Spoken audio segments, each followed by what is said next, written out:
Hey, Shalom, brothers. Hey, how about you, Mashal Brakathon? First and foremost, we all praises, honor, and glory unto Yahweh, Bashem, Yahweh Shah, Bashem, Hakadash.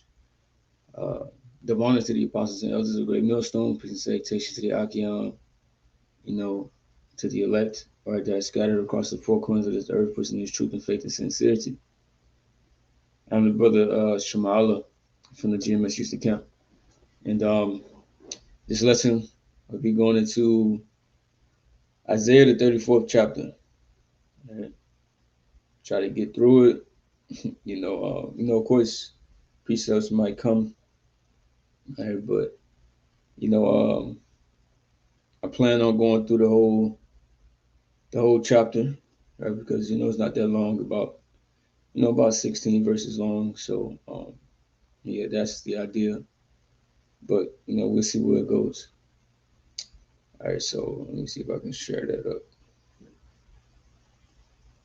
All right, cool. All right, this is Isaiah 34:1. It starts off by saying the Most High's wrath against nations. And that's mainly it's mainly towards the heathen nations because we've been in captivity under all these different nations. Outside of the Negroes, Latinos, Native Americans. Right? Any nation outside of that in particular is a heathen nation. And the main heathen that we're under is Esau Edom, right? Because he leads the world basically. Job 9:24 speaks about the earth being given into the hand of the wicked. Right? And the wicked is Esau Edom, pursuant to Malachi, first chapter, right, fourth verse. All right. So he's leading these nations. Revelation 18, 17, 18 goes into that NATO, goes into the beast, right? And goes into the horde that riot upon the beast. So it's mentioning that. But it's Isaiah 34 and 1 says, "Come near ye nations to hear, and hearken ye people. Let the earth hear, and all that is therein, the world and all things that come forth of it." So how is all people going to hear of this message? How are all people going to hearken on the earth? Through the internet. Because when you go to, let me try to open up another tab, Psalms 19, and I start at 1. The heavens declare the glory of the Most High, and the firmament shows his handiwork. Right? The heavens and his handiwork physically, sun, moon, and the stars, but ultimately it's his word, right, through the internet. That's what this is about to go into. Day unto day utter his speech, and night unto night showeth knowledge. That's us preaching his word. Right? Because, whatever time of the day, brothers is always constantly preaching because, we're in different time zones and in different parts of the world. So the word is constantly going out. There's no speech, no language where their voice is not heard. Right? Because brothers speak different languages as well. So everybody's hearing this, right? Their line is going out throughout all the earth, and the words at the end of the world. And then how you said the tabernacle for the sun, right? Using these satellites. So that's how these things are going out, throughout the whole earth for all nations to hear, right? Because Yahweh also, what he said, let me see.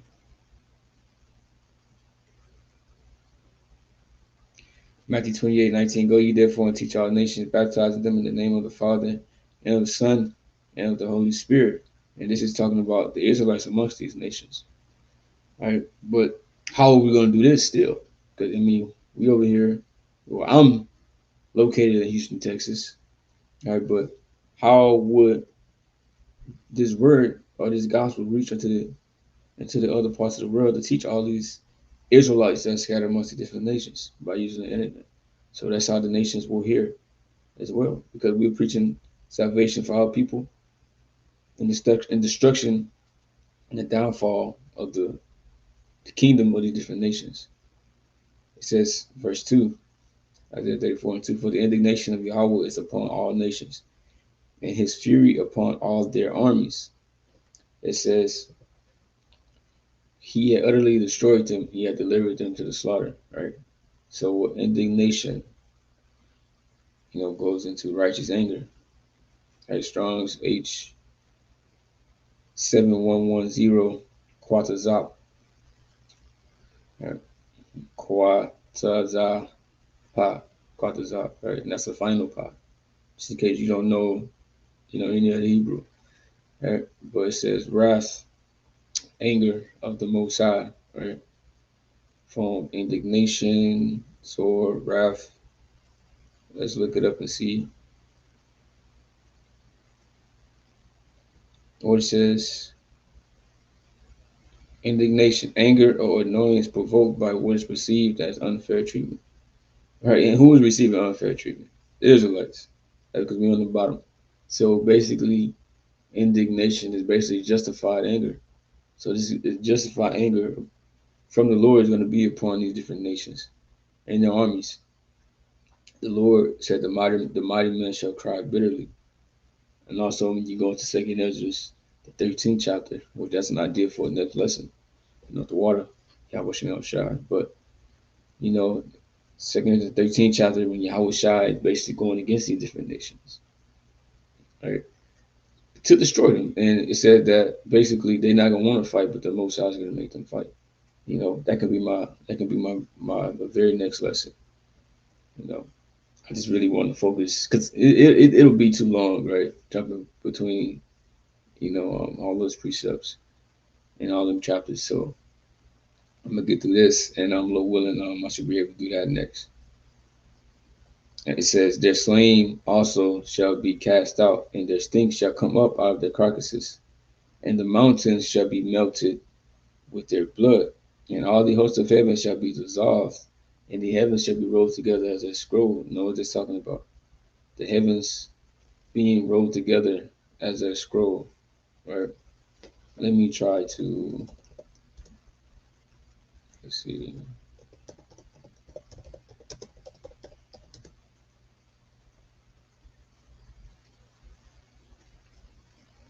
This is what that's talking about, right? Mushroom clouds. As a result of a new, I don't know about this shit right here. It's some silly shit, but yes, as a result of nuclear war or nuclear impact from a nuclear missile, right? So that's the mushroom cloud. That's the heavens being rolled together as a scroll. You see, and it says, let me see something real quick.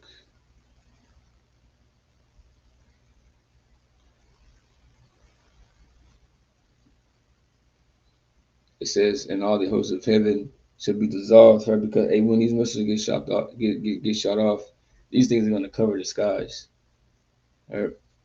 And to where it's going to cover up, the sun, the moon, and the stars, this, and that. It's gonna make it look dark on the planet Earth because there's gonna be so many missiles being shot off. It says, "And all their hosts shall fall down." And what's the host talking about? The host of heaven, right? Because also, I believe with John when he's seen it, it looked like stars falling. These missiles look like stars falling. So this Isaiah basically describing what he's seeing, right? Because multiple prophets receive this vision of Babylon being destroyed, right? Because Isaiah also explained the destruction of this place in the 13th chapter. It says, "As the leaf falleth from the vine, and as a fallen fig from a tree," right? And the figs fall in like an arcing fashion. And that's how the missiles are going to be shut off from the different nations, right? It says, "For my sword shall be bathed in heaven." What is the sword of the Most High? It's these missiles, because you can go to Psalms 7:13. He also had prepared for him The instruments of death, he ordained his arrows against the persecutors. The instruments of death, what's that instrument? Right, because it's speaking about arrows, right? But the Lord isn't using, regular arrows because, what is that going to do? The Lord trying to take down kingdoms, all right? And you can go to, what am I looking for? Isaiah, right? Same prophet, 54:16. Behold, I have created the smith that bloweth the coals in the fire. And the smith, what does he create? He create weaponry, right? Swords and things of that nature. Bro, I've created a smith that bloweth the coals in the fire and that bringeth forth an instrument for his work. So the modern day smith is the scientist, right? Making these German scientists, right? They came and made these nuclear missiles, right? And I create the ways to destroy. So this is the instrument that they're talking about. So instead of a sword, actual sword coming out, being made by the smith, it's a missile, right? So it says, "For my sword shall be bathed in heaven." Right? There's going to be many missiles in the sky. Behold, it shall come down upon Idumea and upon the people of my cursed judgment. Now, Idumea, what is that talking about? When you go to this word, right? It says Adam, right? Oh, it's really supposed to be like Adawam is the correct way of saying Edom. Which means bread. Edomite, Idumea, right? Descendants of Esau. Because Idumea or Idumea, however you want to say it, it's like the Greek way of saying that, right? Because even when you read it in a different translation, the NLT, and when my sword has finished its work in the heavens, it will fall upon Edom, the nation I have marked for destruction, right? So it said the people of my curse the judgment, right? Because they are cursed people. They're cursed with leprosy, and also they're cursed for the this upcoming destruction that's about to come, right? They're going to be in captivity.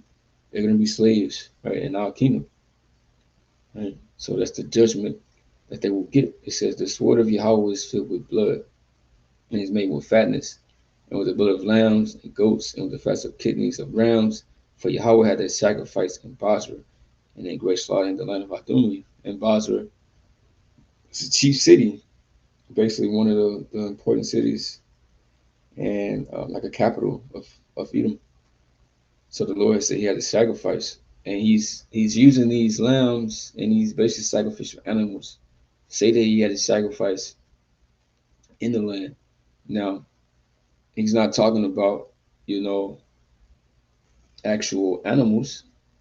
He's basically comparing them unto people because people will be the sacrifice. All right, people will be the sacrifice. I believe even when you go to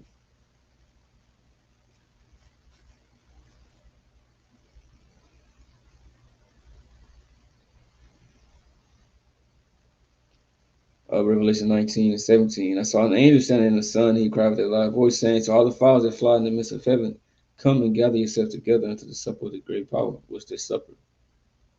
That you may eat the flesh of kings and the flesh of captains and the flesh of mighty men and the flesh of horses and them that sit on them and the flesh of men, both free and bond, both small and great. And I saw the beast and the kings of the earth and the armies gathered together to make war against him that sat on the horse and against his army. Speaking about the war in heaven, all right? But you see, it's speaking about eating the flesh of kings and the flesh of men because they're going to be the ones, they're going to be the sacrifice,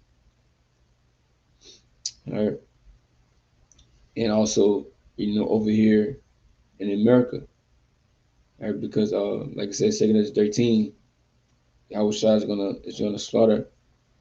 He's gonna slaughter these armies, and Isaiah 34, speak about the sacrifice because when you deal with the sacrifices, the sacrifices will have to be set on fire, right? When you sacrifice unto the Most High, and America will be set on fire, and the wicked people in it, they will be the sacrifices. Isaiah, what the 19th chapter speaks about, this place uh, being likened unto an altar, right? Verse 7, and the unicorn shall come down with them, and the bullocks with the bulls, and their land shall be soaked with blood, and their dust made fat with fatness. Right? For it's the year of Yahweh's vengeance and the year of recompenses for the controversy of Zion. So everything that happened to the Israelites, the Lord, all the wrong that happened to us, the Lord's he's getting ready to pay these nations back. Mainly Esau Edom. NLT. For the day of Yahweh's revenge, the year when Edom will be paid back for all he did to Israel. All right, because Esau Edom got a lot to pay for. Right? And they're not going to escape judgment. The Most High says that he requires that which is past. Right? But let me search this other scripture up real quick. So the Most High is not forgettable. Right? The Most High is a just power. Right? So he will requite the wicked. Let me see. Give me a minute because I'm looking in the Apocrypha real quick.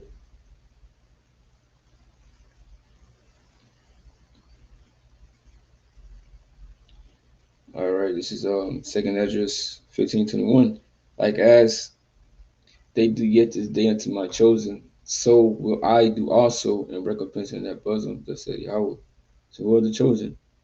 The chosen are the Israelites. So just like all these different nations, like they have done it to the chosen of the Heavenly Father, he will do it back to them. Right?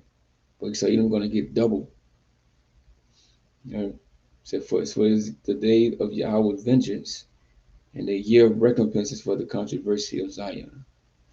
All of the things that the Israelites have been going through, man. Hey, the Lord is going to basically pay them back, right? For all of the righteous blood that was shed, even though the wicked Israelites, bro, just we've been touching us, period. It says that we are the apple of the Lord's eye.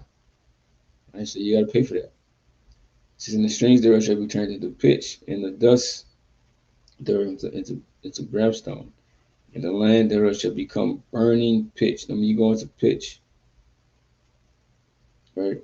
It says zapath and pitch tar asphalt. And when you look up asphalt, right, because I was basically looking that up earlier.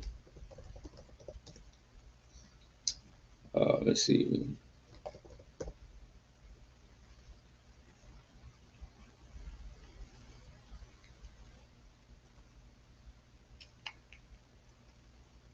Right.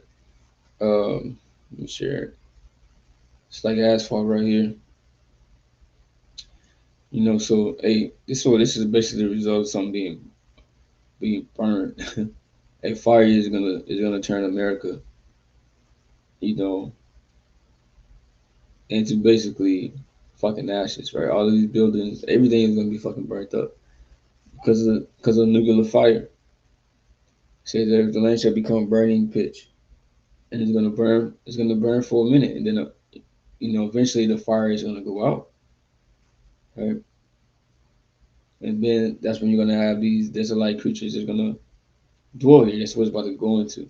So it shall not be quenched night or day. You see, smoke shall go up forever, from generation to generation. It shall lie waste. None shall pass through it forever and ever. So this fire is gonna burn for a very long time, and for a very long time. But like I said, eventually it's gonna go out. But nobody is gonna ever live over here again. No humans is ever gonna live over here again. This place will basically just be an example, of the most wicked kingdom to ever exist, with the most wicked king, the most wicked people in rulership. Right? And what not to do. Just like Sodom and Gomorrah was an example. This place would be the ultimate example. It would be a high holy day celebrated on the destruction of America, Babylon the Great. Because this is going to be that new Egypt. Because this is Egypt spiritually. When you go to Revelation 11 and 8. It says, but the common ram and the bittern shall possess it. The owl also and the raven shall dwell in it. He shall stretch out upon it the line of confusion and the stones of emptiness. So it speaks about those creatures that are able to dwell in these conditions that America will be in the aftermath of the nuclear destruction. Also, it said the line of confusion and the stone of emptiness. Because you can look at a map and you can look at, okay, Texas is here, Louisiana is here, all right, Florida or New York or California, and you're able to drive through the land and see when you're entering into these different lands. You know where things are at. Seeing different buildings, monuments that they may have established. But the Lord's going to destroy all of that to where you're not going to be able to tell where New York was, where Texas is at, or Washington D.C. You're not gonna be able to know all of these things. All right, that's why it says the line of confusion and stones of emptiness. They shall call the nobles there to the kingdom that shall be but none shall be there, and all the princes shall be nothing. Right? Because it ain't gonna be no. Hey, they all gonna be in slavery. Ain't nobody gonna be ruling over here. Right? Ain't gonna be no humans over here. We gonna take what's left of the elites, right? The ones the Lord wants to preserve, and they're gonna be our slaves. They're gonna be brought to nothing. They're not gonna have no type of kingly positions or any type of rank, right? They're gonna have the same rank as a roach, really even less than that, right? They less than a roach. Isaiah 34:13. And thorns shall come up in her palaces, nettles and brambles in the fortresses thereof, and it shall be an habitation of dragons in the court of owls. Right? Because when thorns come up, that means nobody's basically taking care of it. There's nobody, that is actively keeping things neat and keeping things decent, you know, because there ain't gonna be nobody here, all right, to work on shit. Right? It's just gonna be a wasteland. The wild beasts of the desert shall also meet with the wild beasts of the island, and the satire shall cry to his fellow. The screech owl also shall rest there and find for herself a place of rest. There shall the great owl make her nest and lay and hatch and gather under her shadow. There shall the vultures also be gathered together, everyone with her mate. See, all of these things, all right, it's going to be taking place. All these animals are going to be here that are able to live in these conditions. Seek ye out the book of the Lord and read. No one of these shall fail, none shall want her mate, right? Seeking out the book of the Lord, right? And reading out of this book with the wisdom and the guidance and the instruction of the men of the Lord, because there are certain prophecies in here that dictate what's going to happen. And in this book dictates how you can obtain salvation, how can you avoid the destruction, what to look out for, in these times, because these things are going to come to pass and they're true. That's why it says, no one of these shall fail, speaking on the prophecies. All right, it says, none shall want her mate, because the prophecies are found in the Bible. And this book is living. And the prophecies are not found in any other book. So you can't compare with anything else. You can't try to use this book and then go try to go to, the Quran, right? Or go to any other of these books that they have and try to line up prophecies and, oh, this book said this, so you see it added up. No, right? The Bible stands alone. It says, from a mouth that commanded and his spirit had gathered them, right? Because the Most High commanded these things to happen, right? And he's going to bring it to pass. He said his word doesn't go out void. He said, and he had cast the lot for them in his hand, divided it unto them by line. They shall possess it forever. From generation to generation shall they dwell therein. Right? Basically talking about this truth. He divided it unto each man, each prophet by line. He gave every man his particular measure. That's why you see, just like even when we read the books of the Bible, you have men with bigger books, you have men with less books, you have men with one chapter. Right? Even today, you got men with bigger responsibilities in the truth. You got men with heavier spirits, heavier faith. Right? You have men that are not on the level of these men, because the Most High has basically put, everything is balanced. Right? It speaks about, the men and the true being like unto a body. We all have our specific gifts and areas where we are strengthened at, right? What we are good at. The Lord blesses all with our gifts. Right? But it says they shall possess it forever, from generation to generation that shall they dwell therein. So each generation, we're going to come back. The prophets are going to come back and have the knowledge and have the truth. That's why 1 Corinthians, let's see, 1 Corinthians 14, like what, 32, and the spirits of the prophets are subject to the prophets. So once a prophet, always a prophet. That's why most I told Daniel that you're going to come back in your lot. John also, they said you should prophesy before many nations again. You see, but that basically was it. So hope this was edifying. Straight to the point. Without any confusion. All right, so with that, hey, I'm gonna say shalom to Yakim Yahweh. that may have tuned in. Shalom.